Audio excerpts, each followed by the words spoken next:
Hi friends, welcome to rasgulla channel. நம்ம சேனலில் இன்றைக்கி சூப்பரான இந்த சம்மர் சீசனுக்கு ஏற்ற மாதிரியான 2 ட்ரிங்க் தான் பார்க்க போகிறோம். இந்த 2 ட்ரிங்க்குமே நம்ம நுங்கு யூஸ் பண்ணி தான் செய்ய போகிறோம். நுங்கு பார்த்தீங்கன்னா ரொம்பவே உடம்புக்கு குளிர்ச்சி தரக்கூடியது. நீங்கள் எங்கே நுங்கை பார்த்தாலுமே மிஸ் பண்ணாமல் கண்டிப்பாக வாங்கி சாப்பிடுங்க. ஓகே, நம்ம இந்த 2 ட்ரிங்க்கும் எப்படி செய்கிறதுன்னு பார்த்துடலாம். ஃபஸ்ட்டு நுங்கை தோல் உரிச்சிக்கலாம். நம்ம இந்த மாதிரி ஜூஸாக யூஸ் பண்ணும் போது ட்ரிங்க்ஸாக செய்யும் போது தோலோடு சாப்பிட முடியாது. அதனால நம்ம தோல் எடுத்துட்டு அதுக்கப்புறமா செய்ய போகிறோம். நார்மலாக நுங்கு சாப்பிடும் போது தோலோடு சாப்பிட்டிங்கன்னா ரொம்பவே நல்லது. வயிற்றில் சிலருக்குலாம் அல்சர், புண் அந்த மாதிரிலாம் இருக்கும். அவங்க தோலோடு தொடர்ந்து சாப்பிட்டு வந்தீங்கன்னா சீக்கிரமாக சரியாயிடும். இது கொஞ்சம் துவர்ப்பு தன்மை இருக்கிறதுனால நம்ம தோல் நீக்கிட்டு அதுக்கப்புறமா ஜூஸ் பண்ண போகிறோம். இந்த மாதிரி சின்ன சின்னதாக கட் பண்ணிக்கோங்க. இல்லை நீங்கள் கையிலேயே அப்படியே மேஷ் பண்ணிக்கலாம். நுங்கு சர்பத் செய்கிறதுக்கு நான் 2 நுங்கு கட் பண்ணி வச்சுருக்கேன். கொஞ்சமாக சர்பத், நான் இந்த கலர் எடுத்திருக்கேன். உங்களுக்கு என்ன கலர் வேணாலும் எடுத்துக்கோங்க. Half lemon plus sabja seeds எடுத்திருக்கேன். சப்ஜா சீட்ஸை நான் 1/4 மணி நேரத்துக்கு முன்னாடியே ஊற வச்சுருக்கேன். ஒரு கிளாஸ் எடுத்துகிட்டு நம்ம கட் பண்ணி வச்சுருக்க நுங்கை சேர்த்துக்கலாம்.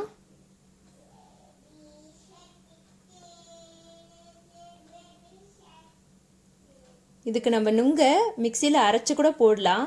ஆனால் இப்படி சின்ன சின்னதாக கட் பண்ணிவிட்டு நம்ம சாப்பிடும் போது வாயில் கொஞ்சம் கொஞ்சமாக அந்த நுங்கு வரும்போது ரொம்பவே நல்லாயிருக்கும் சாப்பிட்றதுக்கு. அதனால் கட் பண்ணியோ இல்லை கையிலையே நீங்கள் நல்லா மசிச்சோ அந்த மாதிரி யூஸ் பண்ணிக்கோங்க. ஆஃப் லெமன் எடுத்துக்கலாம். நம்ம 1 கிளாஸ் செய்கிறதுக்கு 2 நுங்கு எடுத்தால் கரெக்டாக இருக்கும். இதோட நான் ரெட் கலர் சர்பத் ஜூஸ் எடுத்துக்க போகிறேன். இது 2 டேபிள் ஸ்பூன் ஆட் பண்ணிக்கிறேன். இதிலே சுகர் இருக்குன்றதுனால நான் எக்ஸ்ட்ராவாக எதுவும் சுகர் ஆட் பண்ணல. உங்களுக்கு என்ன கலர் வேணுமோ அந்த கலர் நீங்கள் ஆட் பண்ணிக்கோங்க. ஐஸ் வாட்டர் இல்லை ஐஸ் டியூப்ஸ் இல்லை நார்மல் வாட்டர் எது வேணாலும் சேர்த்துக்கலாம். நான் இன்றைக்கி ஐஸ் வாட்டர் சேர்த்துட்டு இதோட சப்ஜா சீட்ஸை சேர்த்துட்றேன். 2 டேபிள் ஸ்பூன் சப்ஜா விதைகளை சேர்த்துக்கிறேன். இதுவுமே நம்ம பாடியை கூல் பண்ணுறதுக்கு ரொம்பவே ஹெல்ப்ஃபுல்லாக இருக்குது. சம்மர் சீசனுக்கு நம்ம பாடியை கூல் பண்ணுற சூப்பரான நுங்கு சர்பத் தயார். நெக்ஸ்ட்டு நம்ம நுங்கு பால் எப்படி செய்கிறதுன்னு பார்க்கலாம். நுங்கை தோல் எடுத்துட்டு சின்ன சின்னதாக கட் பண்ணிக்கோங்க. அதே மாதிரி நீங்கள் நுங்கு கடையில் வாங்கும் போது எலசாக இருக்கிறதா பார்த்து வாங்கிக்கோங்க.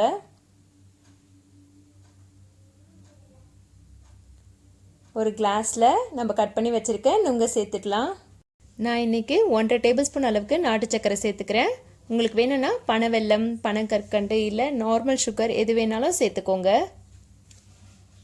நல்லா மிக்ஸ் பண்ணிக்கலாம். நான் 1 கிளாஸ் பாலை ஆல்ரெடி காய்ச்சி ஃப்ரிட்ஜில் வச்சு எடுத்திருக்கேன். அதை சேர்த்துக்கிறேன். இந்த ட்ரிங்க்கு கொஞ்சம் சில்லுன்னு குடித்தா நல்லாயிருக்கும். அவ்வளோதான், சூப்பரான நுங்கு பால் தயார். இந்த 2 ட்ரிங்க்குமே உடம்புக்கு ரொம்பவே குளிர்ச்சி தரக்கூடியதுங்க. உங்கள் வீட்டில் நீங்கள் இதை ட்ரை பண்ணிவிட்டு எப்படி இருந்துச்சுன்னு சொல்லிட்டு உங்களோட கமெண்ட்ஸை எனக்கு சொல்லுங்கள். உங்களுக்கு இந்த வீடியோ பிடிச்சிருந்துச்சுன்னா லைக் பண்ணுங்கள். உங்களோட ஃப்ரெண்ட்ஸ் அண்ட் ரிலேட்டிவ்ஸ்க்கு நம்ம வீடியோஸை ஷேர் பண்ணுங்கள். Thank you friends. லைக் பண்ணுங்க, கமெண்ட் பண்ணுங்க, ஷேர் பண்ணுங்க, ரசகுல்லாக்கு சப்ஸ்கிரைப் பண்ணுங்க.